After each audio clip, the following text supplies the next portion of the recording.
बिस्मिल्लाहिर्रहमानिर्रहीम, अस्सलाम वालेकुम। मेरा नाम मुनीफ फारूक है और आप देख रहे हैं Munif Farooq official YouTube channel. आप सबकी मोहब्बतों का, इनकरेजमेंट का बहुत शुक्रिया। हम कोशिश कर रहा हूँ कि आज से ही दो व्लॉग्स के ऊपर हम चले जाएं।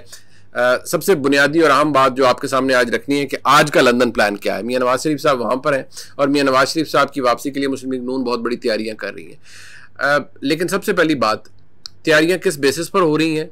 मुस्लिम लीग नून के पास इक़्तिदार का टिकट जो है उसका जो वो उनके पास जो पास है या टिकट है उसकी गारंटी उन्हें, जाहिर बात है आपको भी पता है हमारे मुल्क में गारंटीज कौन देता है, एस्टैब्लिशमेंट ही दे सकती है, वो तो बात दुरुस्त है। लेकिन किस हद तक मुस्लिम लीग नून इस गेम के अंदर घुस चुकी है ये ज़रा आपको आज थोड़ा अंदाज़ा हो जाएगा। और इसकी वजह से पीपल्स पार्टी को क्या प्रॉब्लम है वो मैं आपको कुछ बता चुका हूँ, कुछ मैं अभी आज आपको बता दूंगा। हाँ, अब आगे चल के ये देखना है और आपको आज बताना है कि ये सारी गेमें तो अपनी जगह मौजूद हैं, लेकिन क्या ऐसे मुल्क चल सकता है और इस तरह सब कुछ होगा? क्योंकि बहुत से लोग ये कहते हैं कि सोल्यूशंस क्या हैं। सोल्यूशंस वो हैं जो कि बड़े मुश्किल हैं। तो ज़रा सबसे पहले बात हो जाए कि इस वक्त हो क्या रहा है। इस वक्त हो ये रहा है कि चीफ जस्टिस उमर अता बंदयाल साहब फारिग हो गए, चले गए, जाते जाते आप दीदा भी हो गए। ये बात बिल्कुल ढकी छुपी नहीं है कि ये जितने भी पिछले 3-4 चीफ जस्टिस थे ये इमरान खान साहब के स्पीड डायल पर रहे हैं और इनको प्रॉपरली मैनेज किया गया पाकिस्तान की इस्टेब्लिशमेंट या पाकिस्तान में ISI की तरफ से। फॉर्मली जब जनरल फैज़ हमीद साहब DG ISI थे, ये सब को बेशक साकिब निसार साहब हों, गुलजार साहब हों, टू दी एक्सटेंट इवन खोसा साहब वगैरह हों, इन सब को इस्तेमाल किया। अगर ये इस्तेमाल हुए, बंदयाल साहब भी एक तरीके से उनका जो इतना टिल्ट था वो सब कुछ हुआ। अब जबकि बंदयाल साहब चले गए हैं तो इमरान खान साहब की इस वक्त कोई सपोर्ट नहीं है, इस्टेब्लिशमेंट में बिल्कुल नहीं है, कोई उनके नाम लेने वाला भी नहीं है। मैंने कहा कि वो जो सफाई हो चुकी है वो लोग अलहदा हो गए हैं। अब हुआ क्या है? अब हुआ ये है कि DG ISI की एक्सटेंशन हो गई जनरल नदीम अंजन साहब की। अच्छे ऑनरेबल क्रेडिबल ऑफिसर हैं, वो इदारे ने मर्ज़ी थी हो गई, लेकिन इदारे की मर्ज़ी तो थी और हुई आर्मी चीफ की मर्ज़ी से ही, उन्होंने असेंट दी। लेकिन ये ख्वाहिश किसकी थी? ये ख्वाहिश, देरीना ख्वाहिश मुस्लिम लीग नून की थी, ख़ास तौर पर कि जी ये काम करना है और ये प्लीज़ ये काम करवाना है। इससे मुस्लिम लीग नून को फ़ायदा क्या? इससे मुस्लिम लीग नून को फ़ायदा ये है कि मुस्लिम लीग नून, देखिए पाकिस्तान में जो हमारे मुल्क में इस्टेब्लिशमेंट है उसके दो बड़े अहम ओहदे हैं। एक आर्मी चीफ का ओहदा है यकीनी तौर पर, दूसरा जो intelligence premier intelligence agency ISI का ओहदा है, वो सबसे बड़ा ओहदा है DG ISI। अब जाहिर बात है कि जनरल नदीम अंजम साहब वहाँ पर मौजूद रहेंगे, जनरल फैसल नसीर साहब अपनी जगह पर मौजूद रहेंगे और ये लोग, ये जो इस वक्त सेटअप बना हुआ है ये मुस्लिम लीग नून को बड़ा सूट करता है। और ये भी जहन में रखिए कि मियां नवाज शरीफ साहब इस्टेब्लिशमेंट के इस वक्त करीब क्यों हैं? कुछ ऐसा कर दिया मियां नवाज शरीफ साहब ने या कोई उनको, मियां नवाज शरीफ साहब एकदम सारों को अच्छे लगने लग पड़े? नहीं। एक्चुअली जब जनरल आसिम मुनीर साहब की अपॉइंटमेंट का बारी आई तो मैं आपको कई दफ़ा बता चुका हूँ कि उस वक्त शहबाज शरीफ साहब पर शदीद दबाव था। बल्कि आपको मैं नवंबर की एक रात का किस्सा भी थोड़ी देर में सुनाऊँगा कि उस रात हुआ क्या था। वो बड़ी तारीख रात थी, बड़ी गहरी रात थी और जो मैं आपको कहूँगा वो हर्फ बहर्फ, उसमें कोई एग्जैजरेशन नहीं है। जनरल आसिम मुनीर साहब की अपॉइंटमेंट का सारा मामला था तो मियां नवाज शरीफ साहब ने स्टैंड लिया। हुआ कुछ यूँ, आपको उससे सारा समझ आ जाएगा कि ये क्या है। कि जनरल आसिम मुनीर साहब की इस्टेब्लिशमेंट क्या उस वक्त बड़ी खींचातानी हो रही थी, ये सीनियर मोस्ट थे, इन्होंने बनना था। इमरान खान साहब ने, जनरल फैज़ हमीद साहब और फ़ौज के अंदर कुछ लोग मौजूद थे, टॉप टियर के अंदर भी मौजूद थे, बाजवा साहब उसके अंदर शामिल थे और कुछ रिटायर्ड लोग भी शामिल थे। ये सारे इस मुहिम में थे और इमरान खान साहब को साथ में लाया हुआ था। ये मैं पहले भी बता चुका हूँ, ये ओपन सीक्रेट है कि जनरल आसिम मुनीर साहब को पाकिस्तान का आर्मी चीफ नहीं बनने देना, ये डिसाइडेड था। बाजवा साहब बड़ी ज़बरदस्त, क्योंकि पॉलिटिकल जनरल थे, उन्होंने मुस्लिम लीग नून के अंदर भी बंदे ढूंढे हुए थे। अब एक मैं सबको पता है, मैं मलिक अहमद खान साहब बड़े ऑनरेबल आदमी है, अच्छे आदमी है, दोस्त नवाज आदमी है, पढ़े लिखे हैं, आर्टिकुलेटेड हैं। वो उनकी बाजवा साहब से बड़ी सलाम दुआ थी, लाइक बाजवा साहब की मुकम्मल अगर किसी ने कैंपेनिंग की है फॉर एक्सटेंशन तो वो मुस्लिम लीग नून के अंदर। आज मलिक साहब कहें कि नहीं ऐसा हुआ, बिल्कुल मलिक साहब ने उनकी कैंपेनिंग की और मियां नवाज शरीफ साहब के सामने भी, प्राइम मिनिस्टर के सामने भी कि जी इनको एक्सटेंशन दे दें, बाजवा साहब को ही दे दें एक्सटेंशन, सब ठीक है, सब A1 है, सब कुछ है। इस बात पर मियां नवाज शरीफ बड़े सिखपा हुए कि जब कैंपेनिंग की गई कि जी बाजवा साहब को एक्सटेंशन देनी है। और एक वक्त वो आया, आपको याद होगा मियाँ शहबाज शरीफ वज़ीर-ए-आज़म थे, ये लंदन गए मियाँ नवाज शरीफ से मिलने के लिए। वहाँ पर भी डिसाइड हुआ, बाहर तो बात नहीं निकली, लेकिन डिसाइडेड यही था कि जनरल आसिम मुनीर साहब को ही बनाना है कम वोट में। शहबाज शरीफ साहब कोविड हो गया, आपको याद है, उस बीमारी के बाद फिर वो वापस आए और किसी को मिल नहीं रहे थे। ये नवंबर की एक रात का किस्सा है, बहुत हालात ख़राब थे। इवन मतलब मियाँ नवाज शरीफ साहब ने कहा कि जी, और ये बात कि जी वो समरी क्यों नहीं आ रही अभी तक, जिस पे समरी आती है ना, जिसके अंदर लिखे होते हैं ये नाम है, समरी क्यों नहीं आ रही, क्या बात है। उन्होंने शहबाज शरीफ साहब कहा पता करें क्या हो रहा है, आप मंगवाएं समरी, ये वो फलान।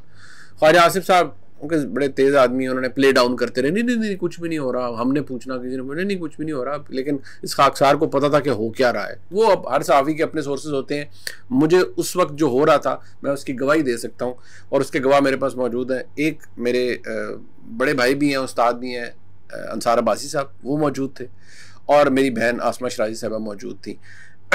इन दोनों से मैं शेयर करता था कि जो हो रहा है, और मैं कहता था कि बस अल्लाह रहम करे इस मुल्क पे, ये जो नवंबर का महीना है ये खैरियत से गुजर जाए, और ये गवाह है, लिहाजा मैं को बड़क नहीं मार रहा है, इनको पता है कि क्या हो रहा था। आप ये देखिए कि उस वक्त ऐसे हालात थे कि रात का एक पहर था, और शहबाज शरीफ साहब बीमारी कोविड उनका ठीक हुआ था नया नया, तो बड़े वो बुरे हाल में थे, तो वो कोई सोए रात को 11 बजे, उनके कमरे के ऊपर दस्तक की किसी ने रात को कोई 1-1:30 बजे। उनका जो पर्सनल वैले है, यानी पर्सनल उनका जो नौकर है, मुलाजिम था, वो आया और उसने कहा जी आपको बाहर बुला रहे हैं। तो वो अपने मुलाजिम पर तकरीबन चढ़ दौड़े कि यार तुम क्या इंसान हो, मैं भी सोया हूँ, मैं बीमार हूँ, मेरी तबीयत ठीक नहीं है, तो तुम मुझे इस वक्त कौन आ गया। उसने कहा जी आप बाहर आ जाए। शहबाज शरीफ साहब बाहर आ गए, वो जो कोई भी था, उसने कहा जी पैगाम बड़ा क्लियर है कि ये कर दें, नहीं तो मार्शल लॉ लग जाएगा, या हमारा बंदा या बाजवा साहब की एक्सटेंशन, तीसरी और बात कोई नहीं है। बाजवा साहब ने अपनी तरफ से पूरी तैयारी कर रखी थी कि उन्होंने क्या करना है। इस सिलसिले में उन्होंने चंद गैर रिवायती लोगों से मशवरे भी लिए, ठीक है जी, और उन्होंने अपनी तरफ से बहुत कुछ कर रखा था। आज वो माने ना माने इसके शवायद सब कुछ मौजूद है। मामला क्या था? मामला ये था कि या तो बाजवा साहब खुद आए, या अगर बाजवा साहब नहीं आते तो वो कोई बंदा आए जिसकी जनरल फैज़ हमीद साहब से यूं हो, ठीक है जी, ताकि जनरल फैज़ हमीद साहब उस बंदे को अपने इन्फ्लुएंस में रख सकें और आगे इमरान खान साहब के लिए मामलात आसान बना सकें। मैं अब इससे ज़्यादा आगे नेम टेकिंग नहीं कर सकता। जब ये हुआ तो शहबाज शरीफ साहब बड़े परेशान हुए कि यार ये तो बाकायदा थ्रेट है मुझे जो आई है, ठीक है। उन्होंने कहा ये तो बस पर गए हम, ख़त्म, फारग हैं हम, मैं तो सुबह शायद ये मुझे या को अरेस्ट कर लेंगे या पर कुछ हो जाएगा सुबह।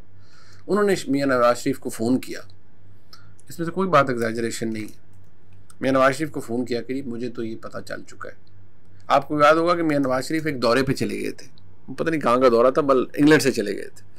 उनका बताया कि जी मुझे तो ये पैगाम आ गया। उन्होंने कहा बिल्कुल ठीक है, मार्शल लॉ लग जाए, अच्छी बात है, आपको और क्या चाहिए, लगवा लें मार्शल लॉ, जो मर्जी जो कहते हैं कर लें, आपने इस पोजीशन से हिलना नहीं है। टू दी एक्सटेंट ये हद तक कि जरदारी साहब ने भी शहबाज शरीफ साहब को कहा यार खुदा का खौफ करो, आगे बड़ी मुश्किलों से मामला ठीक हो रहे हैं तो ज़रा ध्यान से। जरदारी साहब बड़े ज़हीन आदमी है, बहुत ज़हीन आदमी। उन्होंने कहा भाई ध्यान से यार, बड़ा सेंसिटिव मैटर है। लेकिन वो मियाँ नवाज शरीफ डटे रहे, और बस वो क्या कहें कि वो किसी की देखें कोई जो इस पोजीशन पर आता है, जनरल आसिम मुनीर आए, उनको अपनी माँ की दुआ थी, वालिदैन की दुआ थी, उनकी किस्मत में अल्लाह ने लिखा था कि उन्होंने मुल्क का आर्मी चीफ बनना है, वो बन गए। अब वो बन गए तो ज़ाहिरी बात है, अब इस बात को सबको पता है कि उनके लिए स्टैंड सबसे ज़्यादा किसने लिया, मियाँ नवाज शरीफ ने लिया। अब जो इस वक्त स्कीम बनी हुई है, असल में ये है कि इस वक्त जो हालात बन गए, ऊपर से क्या हुआ कि मुस्लिम लीग नून की हालत तो बहुत पतली थी। अब ठीक है जी, वो इज्जत एहतराम अपनी जगह, लेकिन मुस्लिम लीग नून का पॉलिटिकल कैपिटल एग्जॉस्ट हो चुका था।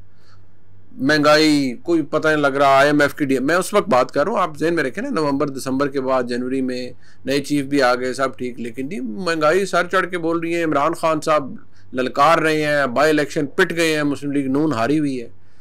इमरान खान साहब के तो ये बस इनकी किस्मत ख़राब थी, ये 9 मई हो गया। नहीं तो इमरान खान साहब बजाय मतलब बावजूद इसके कि पूरी इस्टेब्लिशमेंट को उनका नैरेटिव उनके खिलाफ, इस्टेब्लिशमेंट को पता, जनरल आसिम मुनीर साहब को पता, सबको पता कि मेरे खिलाफ इमरान खान ने साजिश की है इन लोगों से, फौज के अंदर जो थे मिलके, इसके बावजूद PMLN की कोई मदद नहीं कर सकती थी इस्टेब्लिशमेंट, क्योंकि इमरान खान का ग्राफ वहां पहुंचा हुआ था। फर्क ही कोई नहीं था, कोई मैच ही नहीं कर सकता था कि इमरान खान ग्राउंड के ऊपर, वो सच बोल रहे थे, झूठ बोल रहे थे, वो डिबेट बात की है। ग्राउंड लेवल पर उनकी पॉपुलैरिटी बहुत ज्यादा थी, तो मुस्लिम लीग नून की कोई मदद नहीं हो सकती थी। ये तो जो 9 मई हुआ उसके बाद से क्योंकि स्टेट नैरेटिव ही बदल गया, इमरान खान साहब के लोग, पार्टी इधर उधर हो गई, रगड़ा निकाल दिया स्टेट ने उनका, और वो निकलना ही था क्योंकि 9 मई वाकई ऐसा था। अब जारी बात है उसके बाद जो सिलसिला चला है उसमें यह है कि मुस्लिम लीग नून ने अपनी गिरफ्त इक़्तिदार तक पहुंचने के लिए, मिलता है नहीं मिलता ये भाई अल्लाह को पता है, लेकिन पहुंचने के लिए उन्होंने मजबूत कर ली, और उन्होंने ये भी कहा जी कि जरा ये भी हो जाए। कोई अनहोनी बात नहीं है, मैंने पहले भी कहा था, मैं तो इस चीज़ के मैं कहता हूँ कि असूली बात है कि किसी की एक्सटेंशन नहीं होनी चाहिए यार। हर बंदा जो ऑनरेबल है, नया आने वाला बंदा भी उतनी डेकोरेटेड होता है। तो चले अपनी जगह पर, वो अगर फौज ने फैसला किया उनको एक्सटेंशन देनी है तो ठीक है फिर, और ता हुक्म सानी दे दी है, जब तक चाहे साल 2 साल 3 साल, तब तक चीफ की मर्जी है, वो जब तक होगा वो चाहेंगे तो जनरल साहब SDG ऐसा ही काम करते रहेंगे।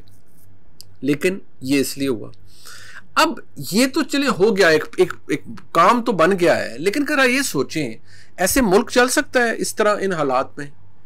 आप ये देखें, कहा जा रहा है मुस्लिम लीग नून की जानिब से कि जी वो मियाँ साहब आएंगे तो हालात बड़े अच्छे हो जाएंगे और हम हुकूमत में आएंगे हालात। देखिए, हालात अच्छे होना वो एक बात की बात है, मैं इस बात पे कोई दो राय नहीं कि इमरान खान साहब ने इस मुल्क के साथ ज्यादती की, सब कुछ किया, 9 मई हुआ और जितनी पोलराइज्ड माहौल था सब कुछ हो गया। लेकिन तारीख इस बात की गवाह है कि भुट्टो साहब को जब फांसी हुई और भुट्टो साहब के बाद बहुत बुरे हालात थे, मजलिस शूरा बनी, ज़िया साहब का दौर था, सब कुछ हो गया, और लोग ड्राइंग रूमों में बैठ के जितने वडेरे थे, जितने जो गैर जमाती बुनियादों पर इलेक्शन लड़के उस वक्त चले गए, गैर जमाती बुनियादों पर जो एक वो बनी और मजलिस शूरा बनी, उसके मेंबर बने, ओ नहीं जी भुट्टो ख़त्म, भुट्टो की पार्टी का वोट ही कोई नहीं है। सन 86 पे लग पता गया जब बीबी शहीद वापस आई कि वो क्या इस्तकबाल था, क्योंकि वोटर जिंदा था। उधर जुल्फ़िकार अली भुट्टो को फांसी हुई थी, मियाँ नवाज शरीफ 1 दफ़ा निकाला, 2 दफ़ा निकाला, मार्शल लॉ लग गया, सब कुछ हो गया, अभी ये भी दोबारा निकल गए, लेकिन किसी की सियासत ख़त्म नहीं हुई। मियाँ नवाज शरीफ, मुझे नहीं पता इक़्तिदार कितना आता है कितना नहीं, लेकिन बाउंस बैक करते हैं। तो जब ये मिसालें हम देखते हैं तो क्या हम ये कह सकते हैं कि नहीं जी इमरान खान के लिए जो लोग कहते हैं सब ख़त्म सब ख़त्म? अरे भाई, सब ख़त्म नहीं होता, ऐसा नहीं होता कि सब ख़त्म हो जाए। तो मुझे ये बताएं कि क्या ऐसे माहौल में आपका मुल्क चल सकता है? अब ज़रा पिक्चर करें इस चीज़ को, और मुझे आपके फीडबैक से पता चलेगा, और आप लोग बताएं कि PTI का वोट बैंक कोई ये माने या ना माने, ये तो खैर मैं समझता हूँ कि एक बड़ी बदयांती होगी अगर मैं कहूँ नहीं जी PTI तो फारग हो गई है। भाई PTI कोई फारग नहीं हुई, लोग डर गए हैं, भाग गए हैं, इधर उधर हो गए हैं, लेकिन जो इलेक्शन होगा उसमें मुझे बताएं अगर PTI एज अ जमात, उसके पास ये आज़ादी नहीं है कि वो अपने, छोड़े इमरान खान साहब को, वो तो चले नायल हुए हैं फ़िलहाल और जेल में, और उनकी फ़िलहाल जान खलासी इतनी जल्दी नहीं होती। क्या PTI बसीयत जमात, कहते तो सारे हैं कि हाँ जी वो बिल्कुल आएंगे और उन्हें करना चाहिए, लेकिन क्या PTI को वो स्पेस मिलेगी जो बाकी जमातों को मिलेगी? क्या PTI अपने जलसे करेगी, इलेक्शन कैंपेन करेगी, उसके हर हल्के में कैंडिडेट्स होंगे? मेरा नहीं ख्याल। हो तो बड़ी अजीब बात है, मैं हैरत होगी मुझे, लेकिन मुझे नहीं लगता ऐसा होगा। और जब नहीं होगा तो क्या आप समझें आपको ये दोबारा सर्कल रिपीट होता हुआ नजर नहीं आ रहा? ऐसे ही होगा, उससे कोई फर्क नहीं पड़ेगा, मुल्क को कोई उसका फायदा नहीं होगा। मैं ये बात जब करूंगा तो मेरे मुस्लिम लीग नून के दोस्त, हम बहुत से जिनसे मैं कहता हूँ यार आप लोगों को ना बस इस तरह की डिबेट्स करनी आती हैं और आपको लेक्चर देने आते हैं, हमारे साथ ये हुआ। ओ भाई बिल्कुल ठीक है, आज आप कह रहे हैं हमारे साथ ये हुआ तो इमरान खान, कल इमरान खान की अगर किस्मत में वो वापस आएगा, वो कहेगा मेरे साथ इन्होंने ये किया, फिर अब इनके साथ दोबारा ये होना चाहिए। तो मुल्क कहाँ गया भाई? हालत ये है, मेरे दोस्त कई मुझसे पूछ रहे नहीं हल क्या है। हल हमारे मुल्क का ये है जी कि जो अमीर आदमी है वो पहले उसकी कोशिश होती है कि नहीं मैं टैक्स खाऊं, टैक्स चोरी करूं, बैठ के लेक्चर देने ड्राइंग रूम्स में बैठ के, लेकिन टैक्स नहीं देना। हमारी नेचर ये बन गया कि 50 रुपए पार्किंग टिकट के हम नहीं देते, उसमें भी बहस लगा लेते हैं। हमारा मसला आज तक ये है कि हम एक फलाई रियासत बन नहीं सके। फलाई रियासत वो होती है जो अमीर से टैक्स लेती है और तब गरीब बेचारे को जाके कोई रिलीफ मिलता है। जब तक हम अमीर आदमी के ऊपर टैक्स नहीं लगेगा, वो पूरा टैक्स नहीं देगा, जब तक आप ये चीज नहीं इंश्योर करेंगे कि आपका टैक्स टू जीडीपी रेशो ज्यादा हो गया, यानी आप टैक्स ज्यादा कलेक्ट कर पा रहे हैं, आपका मुल्क तरक्की नहीं कर सकता। आप इन्हीं हैंडआउट्स पे गुजारा करते रहेंगे जी, अब IMF से मांग लो, अब वर्ल्ड बैंक से मांग लो, अब फलाने से मांग लो, अब फलाने से मांग लो। जिसे अशराफिया कहते हैं ना, सारी जमातों में तो अशराफिया भरी पड़ी है, लिहाजा इससे कोई फर्क नहीं पड़ेगा। तो जरूरी ये है कि अगर आपने ये करना है तो आपको मुल्क रिफॉर्म करना पड़ेगा। क्या मुल्क रिफॉर्म पहले हुआ? आज तक तो हुआ नहीं है, सब कुछ वैसे ही है। लिहाजा ये हमें करने की जरूरत है।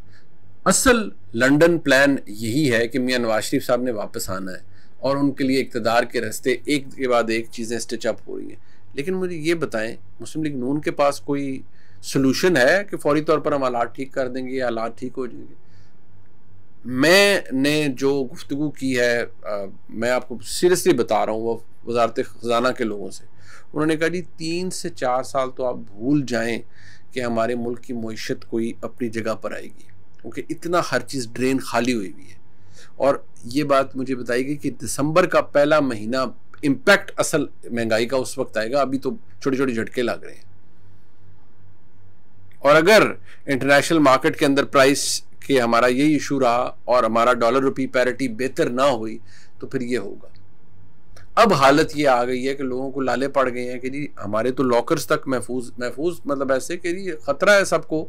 लोगों ने डॉलर्स और गैर मुल्की करेंसी लॉकर्स के अंदर रखी हुई, क्योंकि कोई पूछने वाला नहीं होता। अब ये कहा जा रहा है कि जी स्कैनर्स को लाए जाएंगे ताकि लॉकर्स के अंदर भी पता लगे कि किसी ने करेंसी नोट्स तो नहीं को रखे हुए, अगर रखे हैं तो वो लॉकर खुलवाया जाएगा, पूछा जाएगा जी ये किसके पैसे हैं। लिहाजा सोल्यूशन ठीक है, इक़्तिदार ले लें इक़्तिदार, but do we have a solution? Do they have a solution? मुझे तो कम से कम नहीं लगता। और दूसरी बात ये कि किसी गलत बिल्कुल वो उन्होंने किया, लेकिन किसी जमात को फारग करके वो फिर इक़्तिदार मतलब उसकी वैल्यू क्या होगी? चले आप तो आ तो जाएंगे इक़्तिदार में, उसकी अखलाकी वैल्यू क्या होगी उस इक़्तिदार की? वो मुझे अभी तक समझ नहीं आता। बहुत से लोगों को इस बात पे मेरी एतराज़ होगा कि यार आप ये बात क्यों कर रहे हैं, इमरान खान ने ये कर दिया। भाई बिल्कुल किया, मैं तो कहता हूँ किया, लेकिन नतीजा क्या निकलेगा? इसका फीडबैक मुझे ज़रूर दीजिएगा। इस व्लॉग को देखने का शुक्रिया। खुदा हाफ़िज़।